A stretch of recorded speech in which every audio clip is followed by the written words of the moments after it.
Yes. What a show, baby. What a show. Hello and welcome. Today's going to be an insane show as always. It's been a while, so I got a lot to catch up on, but a lot of great stuff. But mainly, the three main events are some of the best main events I have ever got to show you guys. One of them's a meme. I got three of them. One is a meme. One is a Captain America. Probably one of my favorite Captain America moments, lines, and spoken dialogue of all time. This is no joke. It was in the video game, and it's very hard to find. You will find very few people that have experienced this, let alone knows that it exists in the first place. It's a small conversation, it's a small bit, but trust me, it's special. Like, it's might be my number one Captain America thing of all time, although that's not saying much relatively. Got two comics, Wonder Woman, Dead Earth. Oh no, the last main event is, yes, one of the best animated / live action sequences of all time. We're talking Space Jam, Who Framed Roger Rabbit. These are very hard to do, and I love them deeply because they are that difficult to mix live action and animation. And this is the best sequence of that type I have ever seen. It is insane. Like, to show to you is borderline dangerous because it is from a film, and it is an old film. But trust me, this is like one of the best things I've ever seen in cinema ever, and I will show it to you. Perfect mix of a live action and animation. So those are the three main events. But of course, this is a review show. We got a lot to talk about. The Jungle Cruise with The Rock. Is it the best The Rock movie ever? Which is not a high bar. The Green Knight, very divisive. I will tell you why. And it's something special, very special. We got Aguirre, The Wrath of God, which surprisingly is a secret villain origin of the villain from The Jungle Cruise. I could not believe this. I saw them in the same week, like 40 years apart, completely different films, but that's how it goes. Summer of Soul, one of the highest rated movies of the year. Look at this, 99.98. That is insane. Insane. I mean, I've never seen that ever before, which is crazy. Pink Floyd's The Wall, which is a unique film of its type, masterpiece of its own. One of these is a 10 out of 10. Oh yeah, and The Avengers Game. I will mostly talk about the story. This is one of the reasons I haven't done a stream in a while. I'll tell you why. But trust me, one of these is a 10 out of 10. You will find out, and trust me, it is worth knowing. And yeah, I'll preview what's coming up next. I'll talk comics. I'm talking Archie. I read the first 3 volumes, and Wonder Woman, Dead Earth. Archie, Wonder Woman, Dead Earth. Look at this thick boy. Thick boy. That is DC Black Label, which are very rare. They're adult graphic novels, not in continuity, complete story in one book. I'll tell you all about it. So yeah. Also, I'm cheating a little bit. Usually I do not use this footage. This is temporary. And I only use this when I'm talking about animal documentaries, which I will. Not now, but soon. And I also got other animal footage to show you guys, because I got incredible things to show you other than the main events. So please stick around, watch the whole thing, skip to the end if you just want the main events, but trust me, I will show you some animals animal behaviors you have never seen before, nor have I, and I get to show them to you through my funnel, baby. That's what I am. I am a conduit of quality. Let's start. The Jungle Cruise, okay? First and foremost here, I'm doing something different, okay? The Jungle Cruise is the newest Disney film, live action. The thing about this one is that it is based on the ride, like Pirates of the Caribbean and The Haunted Mansion. It has the same tone as the Pirates of the Caribbean. It's trying to be that, but it is a jungle adventure. It's clearly a road movie, hijinks to hijinks. It's a little cartoonish, it's fun, good vibes, you know what I mean, like the Mummy or Indiana Jones. And straight off the cuff, worth watching. If you're interested, it's worth watching. It's nothing special. It is the Jungle Cruise. You know what I mean? It's a simple adventure film. Nothing in there is gonna, change your life or anything. But if you want a fun adventure film, then it is a good one. There's fun action. The character chemistry is great. And The Rock, it's one of his best films, which again is not saying much. If you look at his film, all his films, most of them are horrible, especially the ones that he is the lead. I'm not saying he's a bad actor. Hell, he's one of the best action stars ever, but the quality of his films is bad, man. It is bad. Like, so the best ones are like Fast and Furious, and the one I am showing to you right now, which is, by the way, pretty much the same exact film as The Jungle Cruise. Take it more mature, older, practical effects, less CG. Not made by Disney, made by an actual, not a visionary director, but there's a plan here, and it's also a more mature version of that story. And this right here, The Rundown from 2003, that is insane. That's like 20 years ago. Is the best The Rock film, which is crazy. It's a 23-year-old film, and this is one of his first ones. And since this day, he has never lived up to this film, and none more so than The Jungle Cruise, because The Jungle Cruise is a great film. It's a fun time. But it's the same thing as this. This is just better. It has better themes. It has better hijinks, better action, better everything. It's pretty crazy how similar they are and how much better this one is, even though The Jungle Cruise is still great.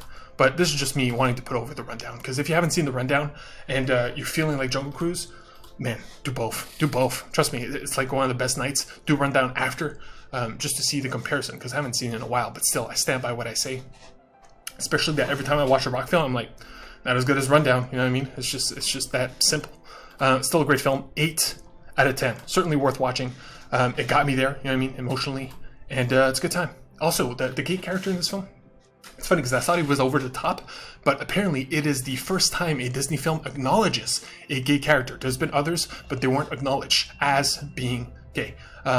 It's a small thing, but in my mind it's crazy because watching the film you're like, man, this is an over the top gay performance, because it's never been done in a Disney film. So, you know, baby steps, they're late. Like, come on. But, you know, gotta respect it.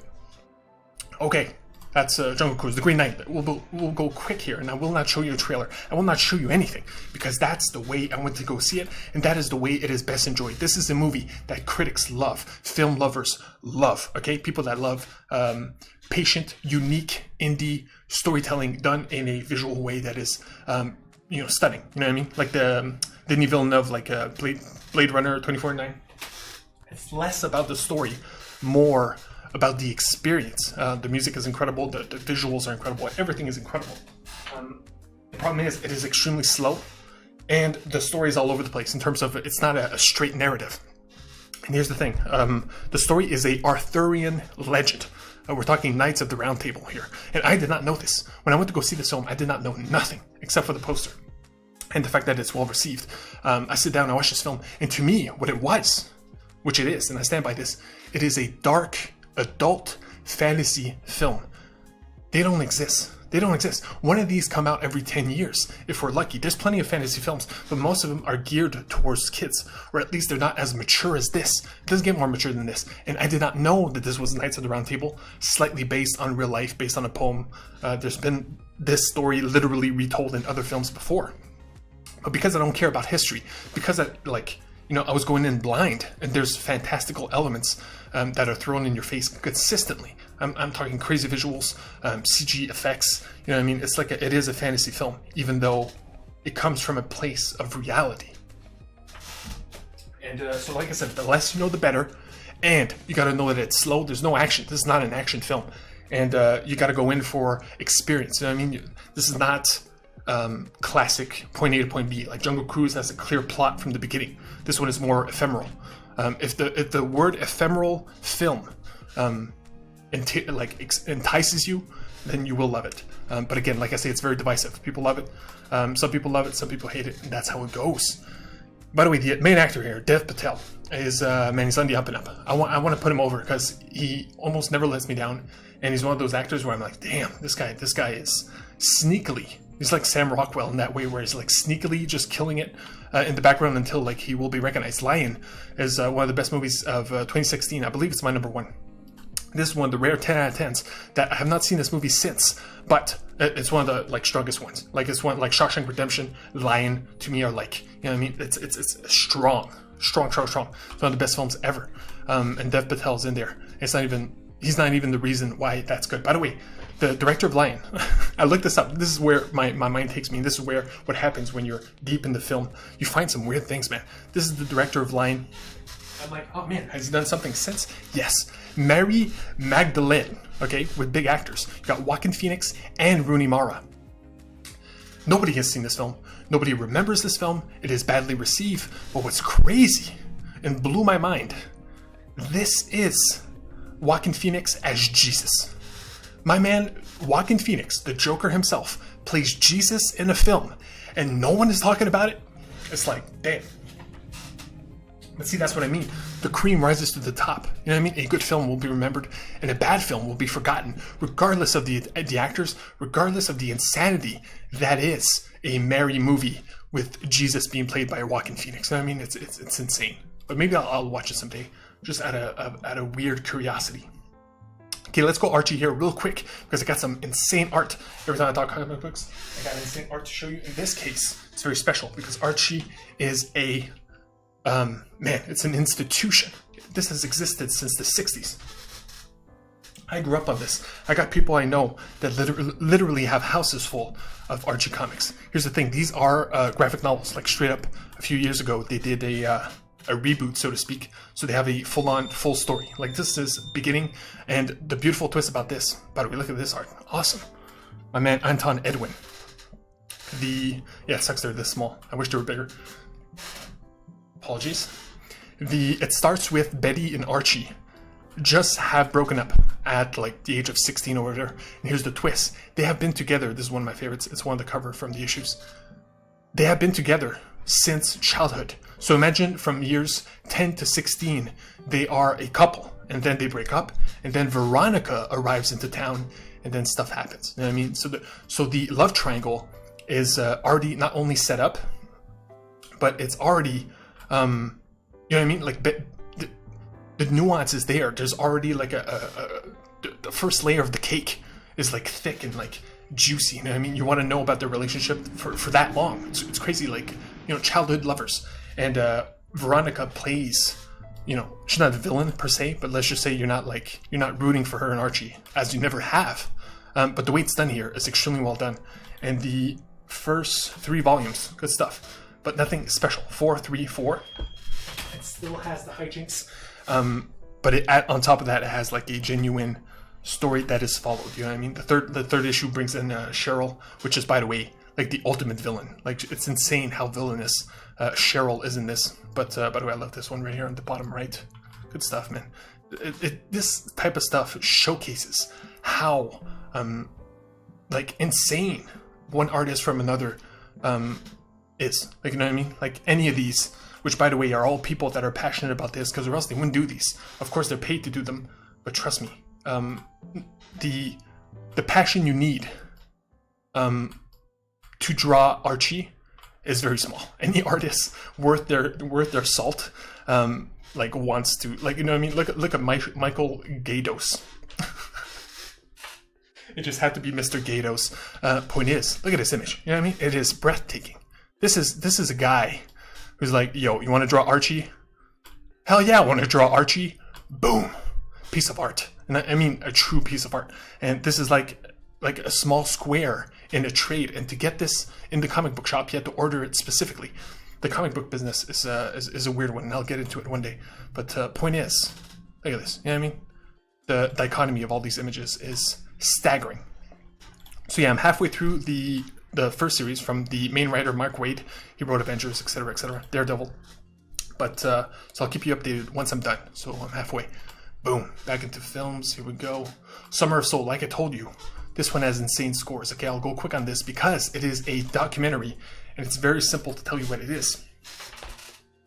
It is, in 1969, the year of Woodstock, there was a black Woodstock in Harlem, in a park in Harlem, in the middle of New York City, on a hot summer day. 50,000 black people from Harlem came together for this concert, which is why it's called the Summer of Soul. It's all black music at the time, which was it's a special time, right? And they go into the history of the time itself, Harlem, black culture, the music itself, the bands, the origins. It is insane. The Black Panthers, it's everything. The representation and how beautiful it is just by what's being presented as it is, which is Black Woodstock at the time, being filmed, being remastered and shown to you. But on top of that, you have the documentary, which adds a ton of context, a ton of beautiful stories. And man, it's insane. The power that this film has because of the power of black culture and black music at the time. It is staggering. This is a time capsule in the best possible way. There's a reason those scores are that high, and it is must see if you're interested. Like, it is what it is, right? Black Woodstock, good black music, all that stuff. If you want it, you'll get it, and it's the best you will ever get in terms of both black music and black culture given to you in a 2-hour tight documentary. Man, it's amazing stuff. Here's the thing. I told you it is a 10. It is not this one, even though the scores, as I showed you, are staggeringly insane. The only thing holding it back is something extremely small, but it is an hour and 58 minutes. It is 2 hours. And trust me, when you're watching it, it's like band after story after story. And they're all amazing. You know what I mean? After every story, I'm like, finish the movie right here. It's perfect. It's perfect. And they keep going with another story that's perfect, with another story that's perfect. But here's the thing.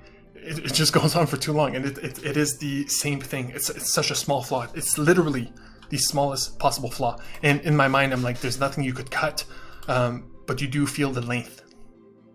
Like, I wish I could have like paused it and then came back to it later, because it's something to take in.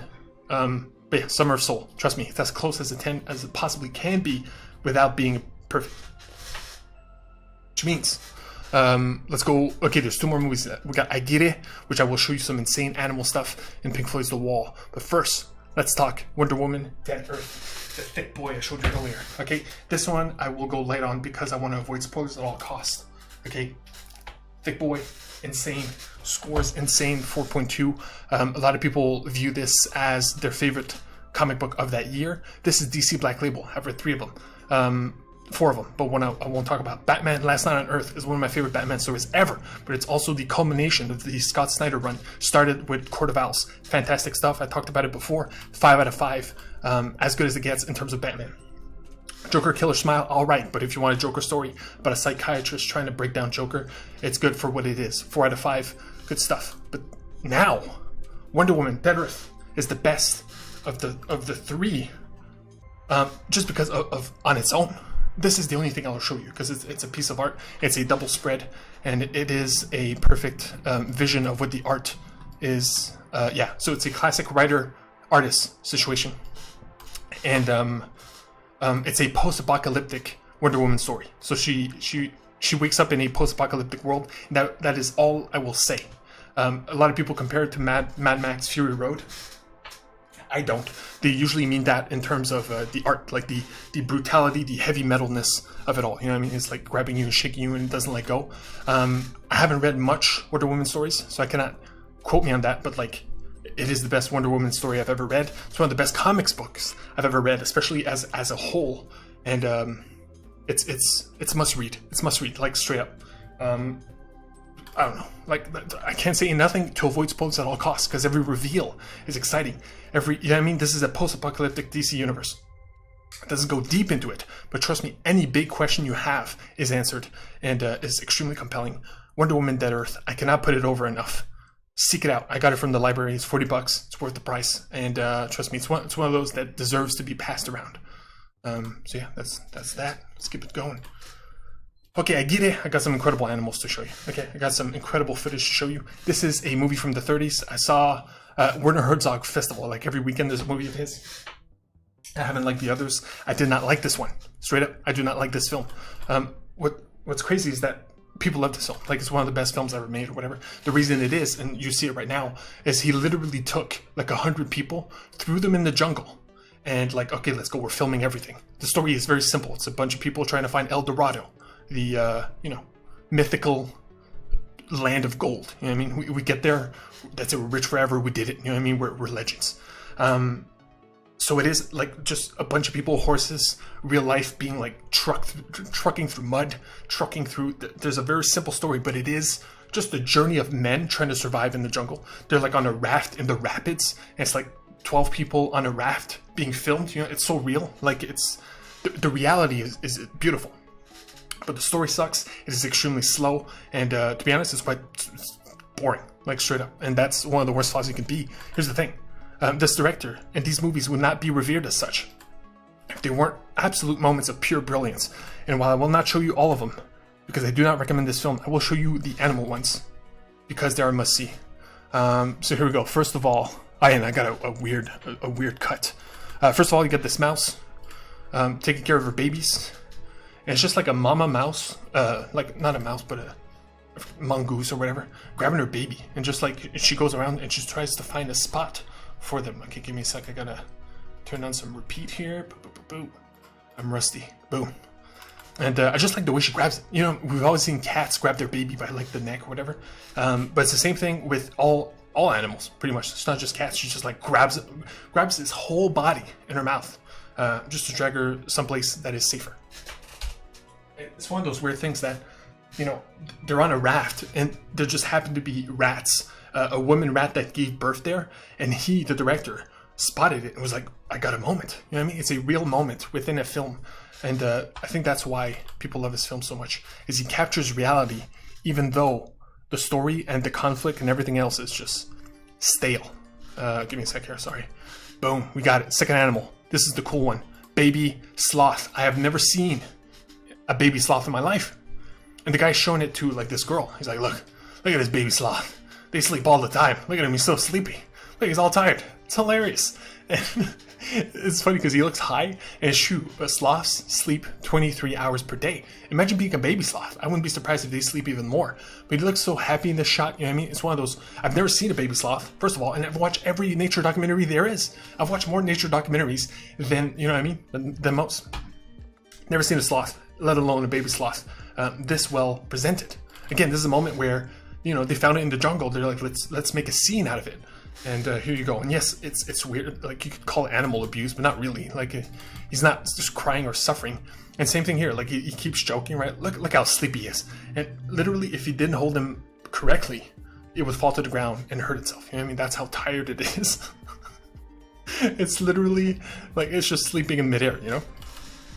Anyway, it's just a nice little thing. And finally, from this film, again, do not watch this film, is the weirdest cut ever. Okay, like the most serious scene in the film happens. Okay, shit is real. Like this took a turn. Like, it was all like fun men trekking through the woods, and now it's like, oh man, betrayal. You know what I mean? This movie got dark, and then this happens. Okay, this happens. Again, I cannot overstate how serious the movie has become.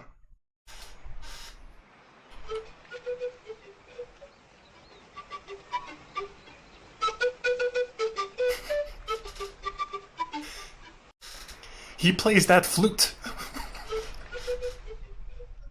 for a full minute 30 seconds. Okay, after the most serious scene in the film.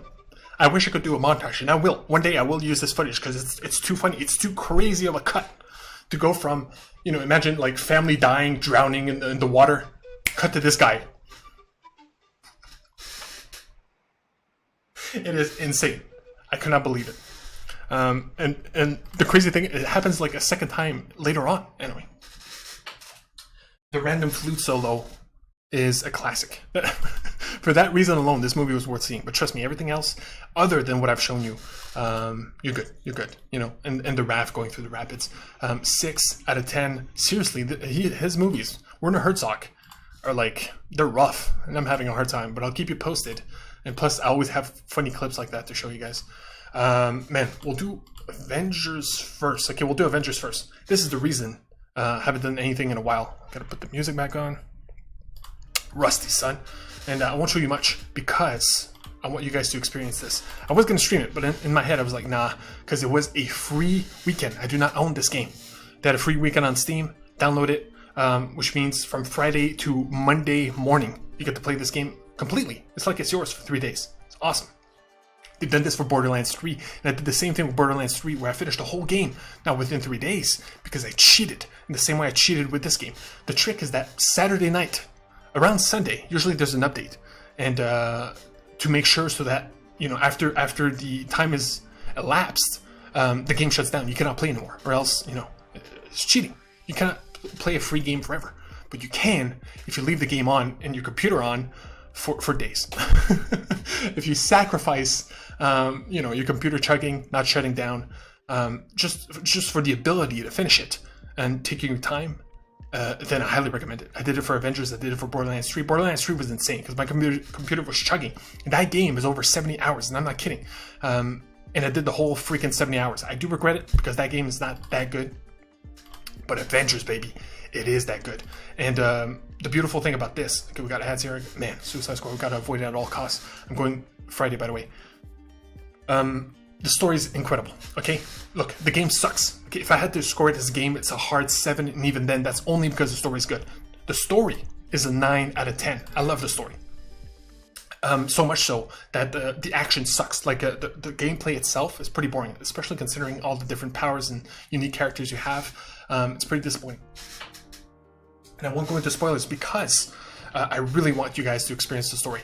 And I would put it on easy, and whenever like there's a free weekend or it's on sale for like more than 60%, then yes, jump in. Plus, there's free expansions. You've got Spider-Man that's coming. Wakanda is just coming out right now, which means Black Panther. And there's 2 Hawkeye DLCs, Women Hawkeye, Guy Hawkeye, which I have not played purposefully, so that if there's another free weekend or I do buy it, I will stream them. Like I always want to stream DLCs. But the main campaign is to be experienced. You can do it as a film, but then watch a full walkthrough. You know what I mean? Do not watch just the cutscenes, because the most beautiful aspect of the story is between each mission, you can walk around the helicarrier and talk to your teammates as the character you are, and you change character. So sometimes you're Black Widow, sometimes you're Captain America, sometimes you're somebody else, and you get the fun banter that makes the Avengers so fun. Like not only the films, but the team itself. Like the fun banter between the characters. And the cutscenes, though, where the story actually shines, and it's all mocapped with like the biggest actors, Nolan North, and the other guy, which I'm forgetting right now, which is a good thing because they take all the roles. They play Bruce Banner and Tony Stark respectively, and that is where most of the story lies. The story is 3 things: Kamala Khan and the Avengers, which is, by the way, the best. The bad part, which is the villains, AIM. Not only do they suck as villains, they suck as enemies, they suck to fight, but the main villain sucks. The story sucks. Oh my god, it's bad. The villain part of this is horrible.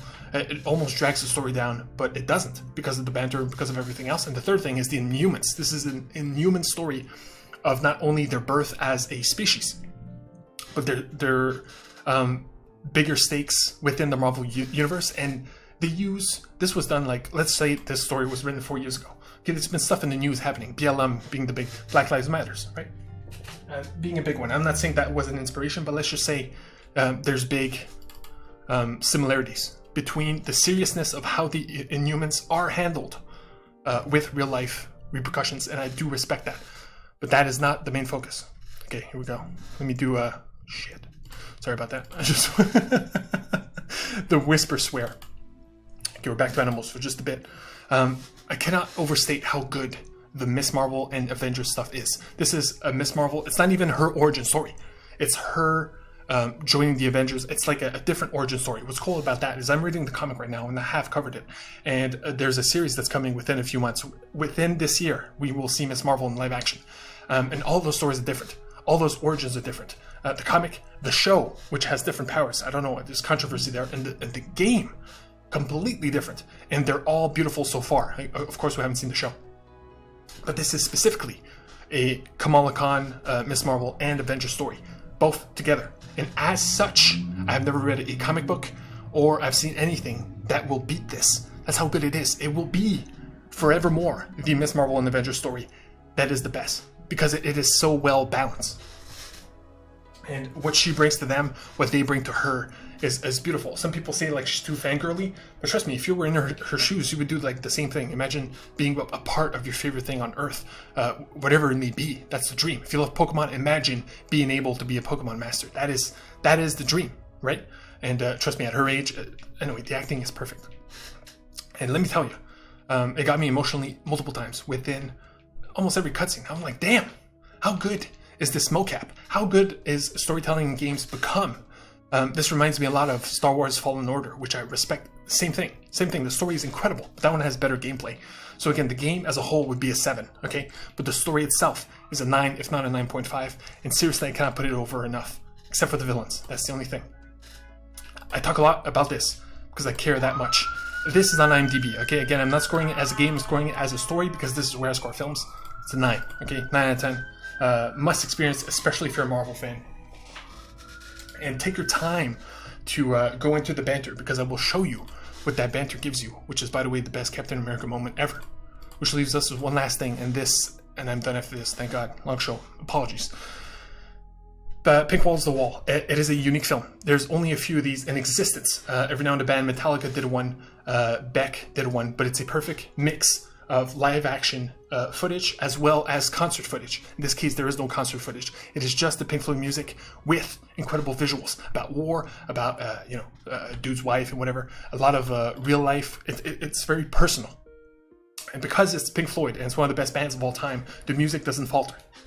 And the storytelling, the editing, shook me to my core. So much so that I'm blown away by the filmmaking. So you have the best music, the best filmmaking, and on top of that, something extremely special, which I will show you. It is the last main event. Okay, to show you that might put me in danger in terms of copyright bullshit, and I might have to cut it out. If it's not on YouTube, it's on Twitch.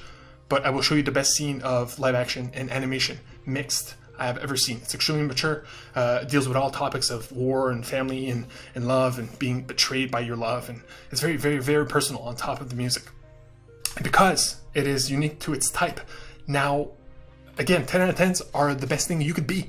You know, if the Jungle Cruise is the better than Pirates of the Caribbean, the first one, then it might be a 10 just because it is the best adventure Disney live action film. It's not, but that's my point. If it were, it would be a 10, even though it doesn't compare to Lion or Shawshank. You know what I mean? It's very different. You score things as they are.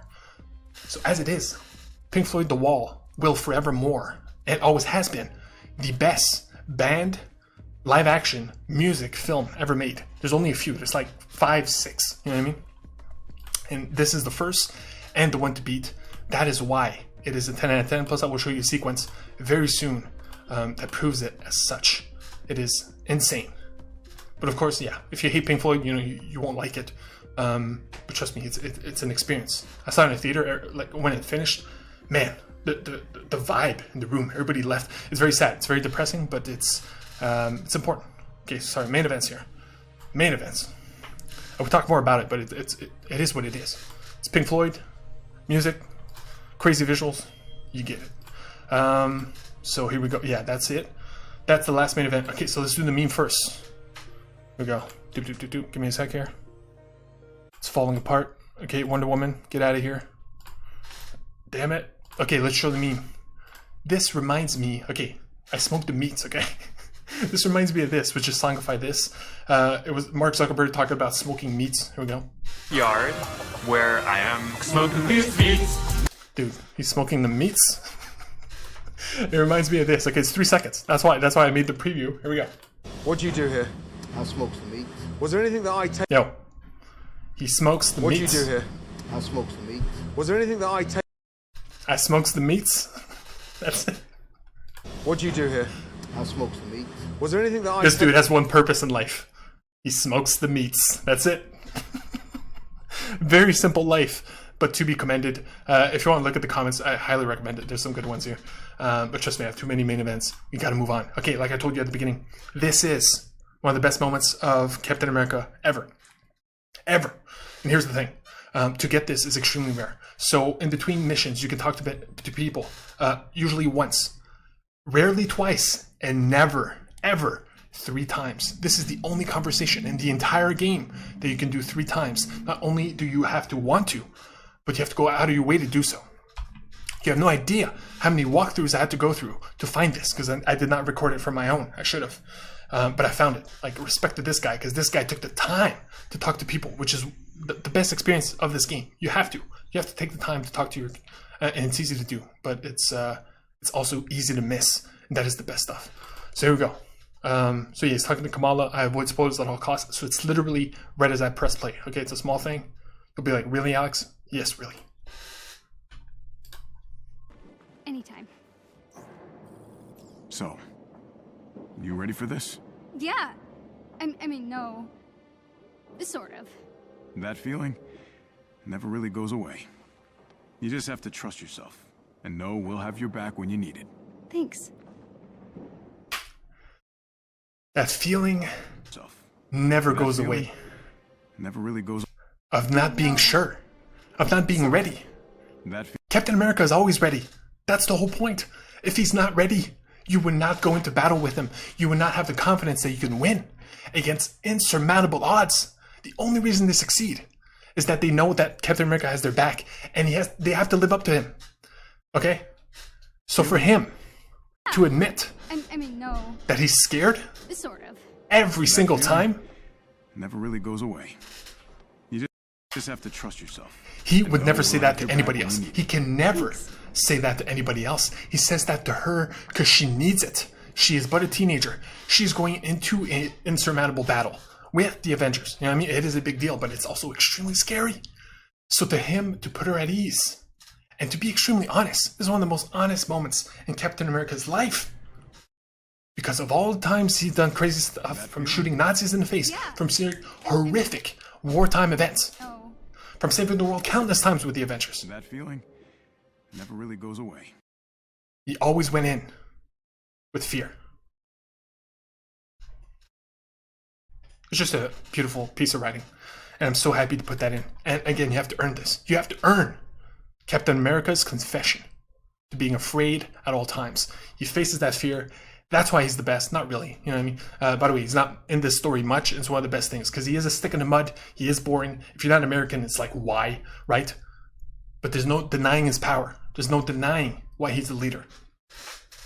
It just goes to show you that not only does Heavy wears the crown, but you got to put it on every time, man. You got to push through. Now I got to leave because I'm running out of stupid metaphors and I'm just rambling. Okay, so I got one last main event, but it's the last thing. Quick preview. Okay, this is why I cheated. I am watching Eden, Untamed Planet, which is the newest BBC nature documentary. I love them. I show them. I add new clips onto the montage for good reason. So that's why I cheated. That's why I'm allowed to use this, even though, you know, it's just an honor thing. So to honor this, next time, I guarantee you, I will talk about the first episode, and we will have new clips. Stillwater. I was supposed to see it earlier, but apparently there's some controversy here. There's a woman on which this story is based on. She came out on Twitter and she's like, yo, can people just steal your life and make a movie out of it? So it's very, we'll get into it. And that's the reason I held off. I'm like, man, I'll either go see this on a Tuesday or later on, because it's, we'll get into it. Heavy Metal tonight, right after the stream. This is insane. This is an animated movie from 1981. One of the first ones that are extremely mature. There's sex in here. There's violence. There's blood. There's everything. I have not seen it. Cannot wait to see it. I'll come back to you, tell you if it holds up. And this is like, inspiration to thousands. Man, I just watched a video with David Jaffe, the creator of God of War. He was talking about the first God of War and how Heavy Metal inspired him to do that game. This is something special. I'm seeing it tonight. Nadia Butterfly, I'm seeing it tomorrow. Talking about something special. This movie came out highly acclaimed, 100% on Rotten Tomatoes. Here's the thing. I don't know, I'm good. And the people that reviewed it loved it. But not enough to give it above like an 8. It's like a great film. Point is, not only is it the Olympics right now, but I'm seeing this in the theater with the director. Okay, we're going to be literally 25 people in that room. And Pascal Plante, I guess he's French. Either he's French from France or he's French from my city.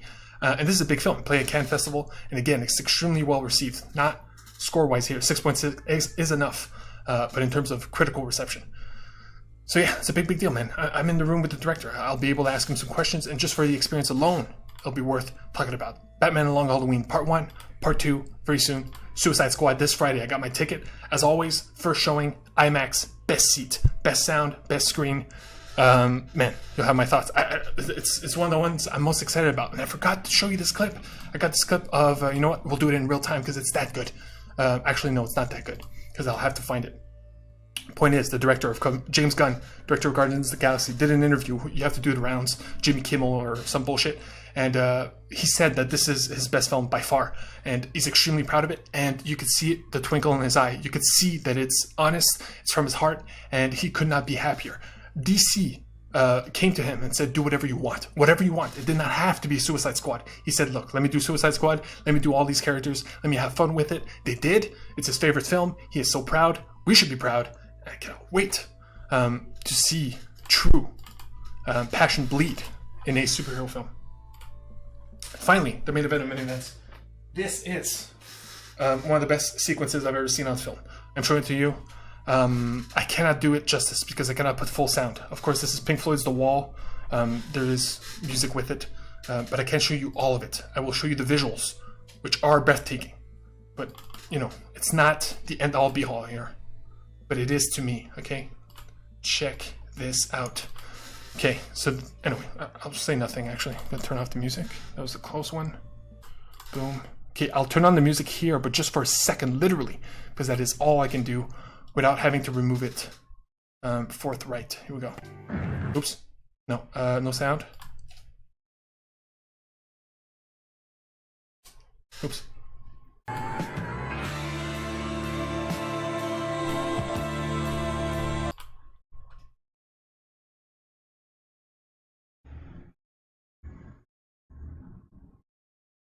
So it's a real room, okay? And they had to animate everything like opposite him, right? So like it wouldn't clash. But dear Lord, is it close.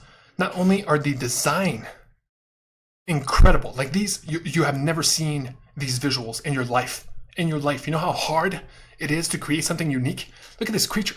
You've never seen a creature that looks like this, ever. And if you have, they were inspired by this.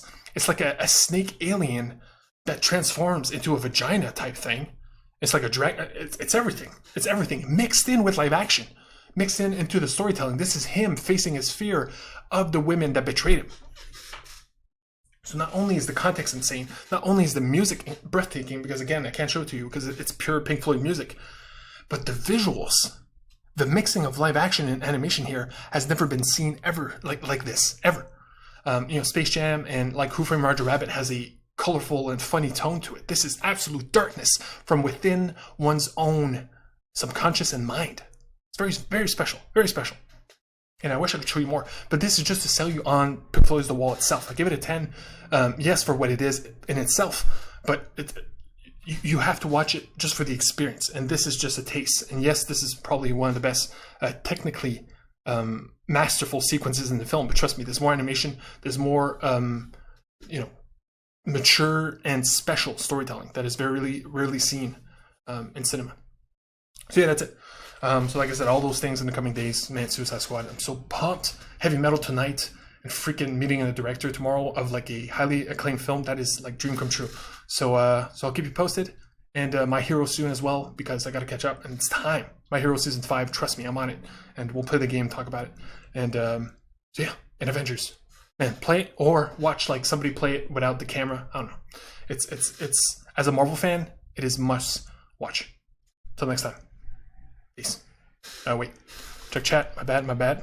Never know. You never know. One day, man. Every time somebody says something, I miss it. I'm like, shit. It's like horrible luck. You have no idea. It's happened every single time.